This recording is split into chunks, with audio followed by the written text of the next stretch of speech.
একঘেয়ে মাছ মাংস খেতে ইচ্ছা না হলে ডিম কুমড়ো মুসুর ডাল দিয়ে এই অসাধারণ রেসিপিটা অবশ্যই একবার বাড়িতে ট্রাই করে দেখতে পারেন।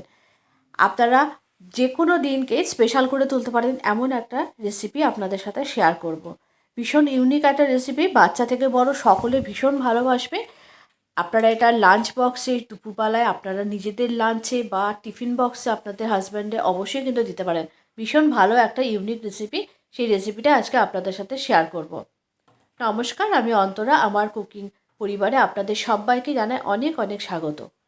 রান্নাটা করার জন্য আমাদের প্রধান যেটা লাগবে সেটা হচ্ছে মুসুর ডাল। আমি এখানে 1 কাপ মুসুর ডাল ভালো করে জল দিয়ে ধুয়ে প্রায় 1 ঘন্টা মতো ভিজিয়ে রেখেছি। এবারে একটা স্টেনারের মধ্যে করে নিয়ে একটুখানি জল ঝরাতে দিয়ে দিলাম। এরপরে আমি একটা কুমড়ো নিয়ে নিয়েছি।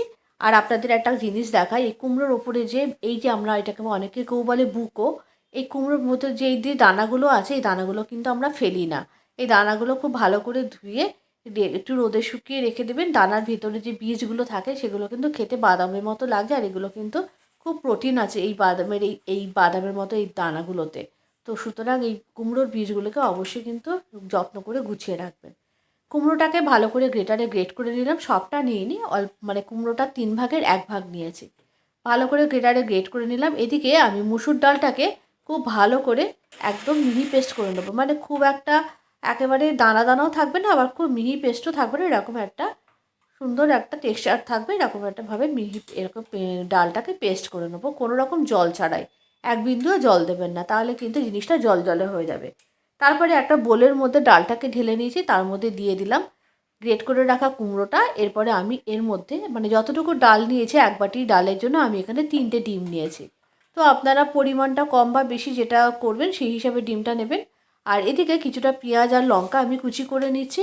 বিশেষত আমার এখানে এখন একটা পেঁয়াজ লাগবে, সেই পেঁয়াজটাকে আমি খুব ভালো করে একদম মিহি করে কুচি করে নেবো। এই ভালো করে কুচি করে নিয়েছি যে পেঁয়াজটা, এই পেঁয়াজটাই আমি ডিমের মধ্যে দেবো।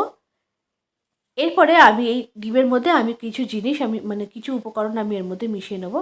প্রথমেই দিয়ে দিলাম স্বাদ অনুযায়ী লবণ, অল্প একটু দিয়েছি হলুদ গুঁড়ো, একটু দিয়েছি গরম মশলার গুঁড়ো, আর দিয়েছি একটু চিলি ফ্লেক্স ঝালের জন্য। আপনারা এখানে ঝালের জন্য চিলি ফ্লেক্সের বদলে লঙ্কা কুচিও দিতে পারেন। খুব ভালো করে এবারে এটাকে মিশিয়ে নিতে হবে। মিশিয়ে নিয়ে এদিকে গ্যাসের ওপর আমি একটা ফ্রাই প্যান বসিয়ে দিয়েছি, অল্প একটু তেল দিয়ে দিয়েছি। দেওয়ার পর তেলটা গরম হলে আমি এর মধ্যে এই ডিমের মিশ্রণটা দিয়ে দিয়েছি। দিয়ে মিডিয়াম টু লো ফ্লেমে এটাকে রান্না করতে হবে ঢাকা চাপা দিয়ে। এরকম ঢাকনা চাপা দিয়ে মানে একটা পিঠ রান্না হতে 5 থেকে 7 মিনিট লাগবে। একটু ধৈর্য ধরে করতে হবে। 1 পিঠ হয়ে গেছে, তারপরে আমি একটা প্লেটের মধ্যে দেখুন এরকম করে উল্টিয়ে নিলাম। নিয়ে অপর সাইডটা আমি এরকম করে আবার তাওয়ার দিকে দিয়ে দিয়েছি। এইভাবে কিন্তু পুরো এই বড় ডিমের চাপাটিটা কিন্তু ভালো করে ভেজে নিতে হবে। একটু যেন কাঁচা না থাকে, একদম হাই ফ্লেমে দেবেন না, তাতে হবে কি এই মানে ডালের গাটা পুড়ে যাবে চাপাটিটার, কিন্তু ভেতর থেকে এটা কাঁচা থেকে যাবে। এরপরে আমি এই ডিমের জন্য তরকারিটার জন্য একটা মশলা তৈরি করে নেবো। তার জন্য আমি এখানে 2খানা মিডিয়াম সাইজের পেঁয়াজ ভালো করে গ্রেটারে গ্রেট করে নিয়েছি। আর এদিকে একটা মিক্সি জারের মধ্যে আদা, রসুন আর টমেটো, কাঁচা লঙ্কা এগুলোকে খুব ভালো করে মিহি পেস্ট করে নেবো। পেঁয়াজটা কিন্তু আমি এখানে পেস্ট করে দিইনি, আমি এটা পেঁয়াজটা গ্রেট করে দিয়েছি। সমস্ত মশলাপাতি গুছিয়ে নিতে পারলে রান্না করতে কিন্তু খুব একটা বেশি কিছু সময় লাগবে না। আর এদিকে ডিমটা কিন্তু এদিকে হচ্ছে, সেদিকেও একটু মাঝে মাঝে খেয়াল রাখতে হবে। মশলাটা একেবারে রেডি হয়ে গেছে। এরপরে আমি এতে দেওয়ার জন্য আলু কেটে নিয়েছি। এখানে আমি 2টো মিডিয়াম সাইজের আলু নিয়েছি। আপনারা চাইলে কোনো রকম আলু ছাড়াও শুধু গ্রেভি করেও এই রান্নাটা করতে পারেন, কিন্তু যেহেতু আমাদের বাড়িতে সবাই একটু আলু খেতে ভালোবাসে তাই আমি একটু আলু কেটে নিলাম। এদিকে চাপাটিটা হয়ে গেছে একেবারে। এরপরে আমি এটাকে কিন্তু একটু ঠান্ডা করে ছুরি দিয়ে পিস পিস করে কেটে নেবো। অবশ্যই একটু ঠান্ডা করে নিতে হবে। ঠান্ডা করে না নিলে গরম অবস্থায় কাটতে গেলে কিন্তু এটা ভেঙে যাবে, ঠিক টুকরো হবে না। একদম বরফি মতো মানে চৌকো চৌকো টুকরো করে কেটে নিয়েছি। আপনারা চাইলে আপনাদের পছন্দ মতো শেপে কাটতে পারেন, বরফি করেও কাটতে পারেন। কি সুন্দর হয়েছে দেখুন। এরকমভাবে কেটে গেলেও শুধু মুখেও খাওয়া যায় ডালের পাতে। এটাও আপনারা ভাজা হিসেবেও খেতে পারেন। এদিকে গ্যাসের উপর আমি একটা কড়া বসিয়ে দিয়েছি। কড়াইতে দিয়ে দিয়েছি পর্যাপ্ত পরিমাণে তেল। তেলটা দেওয়ার পর আমি এর মধ্যে কেটে রাখা ফুলকপি আর আলু দিয়ে খুব ভালো করে আলু ফুলকপিটা একটু নুন আর হলুদ দিয়ে ভেজে নেব। এখন তো ফুলকপির সিজন, তো যে কোনো তরকারিতে একটু ফুলকপি দিলে তো খেতে ভালোই লাগবে। আলু আর ফুলকপিগুলোকে খুব ভালো করে লাল লাল করে ভেজে নিতে হবে। আলু ফুলকপিগুলো ভাজা হয়ে গেছে। এবারে এই আলু ফুলকপিগুলোকে আমি তুলে নিচ্ছি। তুলে নিয়ে কড়াইতে থাকা তেলের মধ্যে আমি একটুখানি গোটা শুকনো লঙ্কা আর একটু গোটা গরম মশলা ফোড়ন দিয়ে দেবো। ফোড়নটা দেওয়ার সময় একটু 15 থেকে 20 সেকেন্ড মতো একটু ফোড়নটা মিডিয়াম টু লো ফ্লেমে করে নেবেন, তাহলে কিন্তু অনেক সময় গরম মশলা দেওয়ার কোনো প্রয়োজনই হয় না আর এক্সট্রা রান্নাতে। ফোড়নটা হয়ে যাওয়ার পর আমি এর মধ্যে গ্রেট করে রাখা পেঁয়াজটা দিয়ে দিয়েছি। গ্রেট করে রাখা পেঁয়াজটা একটুখানি দেওয়ার সময় যদি দেখেন জল আছে, তাহলে একটুখানি জলটা নিংড়ে দেবেন। পেঁয়াজটা দেওয়ার পর পেঁয়াজটা কিন্তু বেশ একটু লাল লাল করে একটু ভেজে নিতে হবে। পেঁয়াজের যখন কাঁচা গন্ধটা চলে যাবে, তখন আমি এর মধ্যে যে মশলার পেস্টটা করে রেখেছি টমেটো, আদা, লঙ্কা, রসুনের, সেইটা দিয়ে দিয়েছি। আর মশলা কষানোর সময় একটুখানি তলায় লেগে আসছিলো, তাই আমি অল্প একটু মিক্সি জার ধোয়া জলটা দিয়ে দিয়েছি। আর গ্যাসের অপর দিয়ে আরেকটা বার্নারে কিন্তু আমি একটু গরম জল বসিয়ে দিয়েছি। যে কোনো রান্নাতে আপনারা তো জানেন আমি গরম জল ব্যবহার করি। যে কোনো রান্নায় গরম জল দেবেন, তাহলে রান্নার প্রসেসটা থেমে থাকে না। আর গরম জল না দিয়ে ঠান্ডা জল দিলেন না, সেই রান্নার টেস্টটাও ভালো হয় না।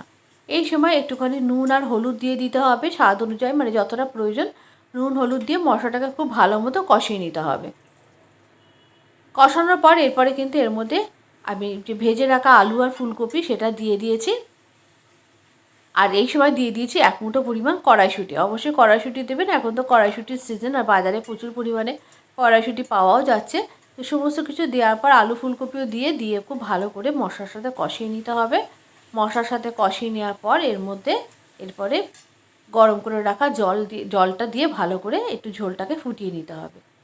গরম ভাত বলুন, রুটি, পোলাও, পরোটা, নান, লুচি, যে কোনো কিছুর সাথে এই রেসিপিটা কিন্তু ভীষণ পরিমাণে ভালো লাগে। আপনারা যদি এটা নিরামিষভাবে করতে চান, তো সেক্ষেত্রে আপনারা এখানে ডিমটাকে স্কিপ করতে পারেন আর পেঁয়াজটাকে স্কিপ করতে পারেন, তাহলে কিন্তু নিরামিষভাবে এই রেসিপিটা তৈরি করে নেওয়া যায়। ঝোলটা যখন বেশ ভালো মতো করে ফুটে এসে, তখন আমি এর মধ্যে অল্প একটুখানি কাশ্মীরি রেড চিলি পাউডার দিয়েছি। আর তারপরে এর মধ্যে আমি যে ডালে যে বরফিগুলো আমি কেটে রেখেছিলাম ভালো করে পিস করে, সেগুলো দিয়ে দিয়েছি এবং খুব ভালোভাবে গ্রেভির সাথে এগুলোকে ফুটিয়ে সেদ্ধ করে নিতে হবে। গরম ভাত, রুটি, পরোটা, লুচি, নান বা পোলাও, যে কোনো কিছুর সাথে আপনারা কিন্তু এই রেসিপিটা ট্রাই করতে পারেন। এটা যদি আপনারা নিরামিষভাবে করতে চান, তাহলে ডিমটাকে বাদ দিয়ে দেবেন। আর এখানে গ্রেভির সাথে তখন পেঁয়াজের বদলে টক দই দিতে পারেন, কাজু বাদাম, চারমগজ, এই সমস্তগুলো পেস্ট করেও কিন্তু আপনারা এই রেসিপিটা বানাতে পারেন। আজকের রেসিপিটা কেমন লাগলো অবশ্যই কিন্তু কমেন্ট করে জানাতে ভুলবেন না। নামানোর আগে এর মধ্যে দিয়ে দিয়েছি 1 মুঠো পরিমাণ ধনেপাতা আর দিয়ে দিয়েছি ঘি। ধনেপাতা ক্লিপিংটা কোনো কারণে মিস্টেক হয়ে গেছে, কিন্তু তরকারিতে ধনেপাতা দিয়েছি সেটা বোঝা যাচ্ছে। আর ঘি দিয়েছি, ঘি ছাড়া একেবারেই অসম্পূর্ণ। আর একেবারে এপারে রান্নাটা রেডি হয়ে গেছে, একটা প্লেটের মধ্যে করে নিয়ে সার্ভ করে নিয়েছি। গরম গরম ভাতের সাথে অবশ্যই পরিবেশন করবেন। আর বাড়িতে মাছ মাংস না থাকলে অবশ্যই এই রেসিপিটা কিন্তু সবার মন কেড়ে নেবে। আজকে এই রেসিপিটা তাহলে এই পর্যন্ত। কেমন হয়েছে অবশ্যই কমেন্ট করে জানাতে ভুলবেন না। আবার দেখা হবে পরবর্তী ভিডিওতে আর একটা নতুন কোনো রেসিপির সাথে। নিত্য নতুন রান্নার আপডেট পেতে অবশ্যই কিন্তু অন্তরার পেজটিকে আপনারা ফলো রাখবেন। আজকে এই রেসিপিটা এই পর্যন্ত। আবার দেখা হচ্ছে পরবর্তী ভিডিওতে আর একটা নতুন কোনো রেসিপির সাথে। সবাই অনেক ভালো থাকবেন, সুস্থ থাকবেন আর রেসিপিটা কেমন হয়েছে জানাবেন।